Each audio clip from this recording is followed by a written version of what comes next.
নমস্কার, আপনারা শুনছেন প্রণাম আমি জগৎ জননী থেকে। স্বামী বিবেকানন্দ সব সময় চাইতেন ভারতের যুব সমাজকে উদ্দীপিত করতে, যাদের দ্বারা একমাত্র ভারতের উন্নতি সম্ভব।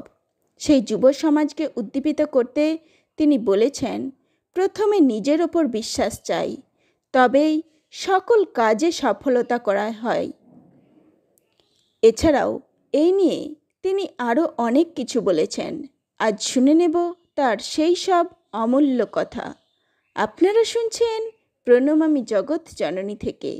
এখানে নতুন হয়ে থাকলে এটি সাবস্ক্রাইব করে পাশে থাকা বেল আইকন ক্লিক করে রাখুন, এ ধরনের নতুন নতুন তথ্য সমৃদ্ধ আলোচনা সবার আগে পেতে।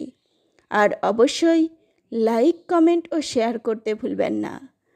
ঠাকুর মা স্বামীজির চরণে প্রণাম জানিয়ে শুরু করছি আজকের আলোচনা। বিশ্বাস, বিশ্বাস, বিশ্বাস, নিজের ওপর বিশ্বাস, ঈশ্বরে বিশ্বাস, উন্নতি লাভের এই একমাত্র উপায়। যদি তোমার পুরাণে 33 কোটি দেবতার এবং বৈদেশিকরা মাঝে মধ্যে যে সকল দেবতার আমদানি করেছে তার সবগুলিতে বিশ্বাস থাকে, অথচ যদি তোমার আত্মবিশ্বাস না থাকে, তবে তোমার কখনোই মুক্তি হবে না। পৃথিবীর ইতিহাস কয়েকজন আত্মবিশ্বাসী মানুষেরই ইতিহাস। সেই বিশ্বাসই ভিতরের দেবত্ব জাগ্রত করে। তুমি সব কিছু করতে পারো, অনন্ত শক্তিকে বিকশিত করতে যথোচিত যত্নবান হও না বলেই বিফল হও। যখনই কোনো ব্যক্তি বা জাতি আত্মবিশ্বাস হারায়, তখনই তার বিনাশ হয়। যে নিজেকে বিশ্বাস করে না সেই নাস্তিক। প্রাচীন ধর্ম বলতো যে ঈশ্বরে বিশ্বাস করে না সে নাস্তিক। নতুন ধর্ম বলছে যে নিজেকে বিশ্বাস করে না সেই নাস্তিক। কখনো ভেবো না আত্মার পক্ষে কিছু অসম্ভব, এমন বলা ভয়ানক নাস্তিকতা। যদি পাপ বলে কিছু থাকে, তবে আমি দুর্বল বা ওরা দুর্বল এমন বলাই একমাত্র পাপ। তুমি যা চিন্তা করবে তাই হয়ে যাবে। যদি তুমি নিজেকে দুর্বল ভাবো, তবে দুর্বল হবে।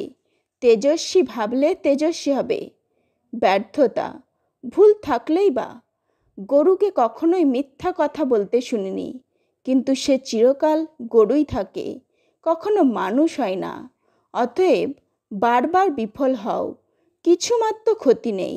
1000 বার ওই আদর্শ হৃদয়ে ধারণ করো, আর যদি 1000 বার অকৃতকার্য হও, আর একবার চেষ্টা করে দেখো। মানুষকে সবসময় তার দুর্বলতার বিষয়ে ভাবতে বলা তার দুর্বলতার প্রতিকারক নয়, তার শক্তির কথা স্মরণ করিয়ে দেওয়াই প্রতিকারের উপায়। হে আমার যুবক বন্ধুরা, তোমরা সবল হও। তোমাদের কাছে এই আমার বক্তব্য। গীতা পাঠের চেয়ে ফুটবল খেললে তোমরা স্বর্গের আরও নিকটবর্তী হবে।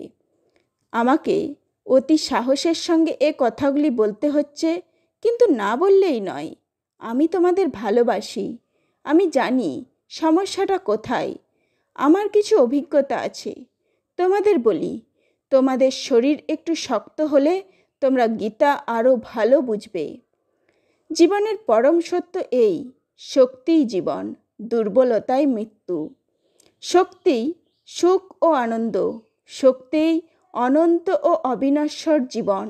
দুর্বলতাই অবিরাম দুঃখ ও উদ্বেগের কারণ। দুর্বলতাই মৃত্যু। সাফল্য লাভ করতে হলে প্রবল অধ্যবসায়, প্রচণ্ড ইচ্ছা শক্তি থাকা চাই। অধ্যবসায়শীল সাধক বলেন, আমি গণ্ডূষে সমুদ্র পান করব, আমার ইচ্ছা মাত্রে পর্বত চূর্ণ হয়ে যাবে। এমন তেজ, এমন সংকল্প নিয়ে খুব দৃঢ়ভাবে সাধন করো, নিশ্চয়ই লক্ষ্যে পৌঁছবে। নিরাশ হইও না। পথ বড় কঠিন, যেন খুঁড়ো ধারের মতো দুর্গম, তাহলেও নিরাশ হইও না। ওঠো, জাগো এবং তোমাদের চরম আদর্শে উপনীত হও। আবারও ঠাকুরমা স্বামীজির চরণে প্রণাম জানিয়ে আজ এখানেই শেষ করছি। ধন্যবাদ।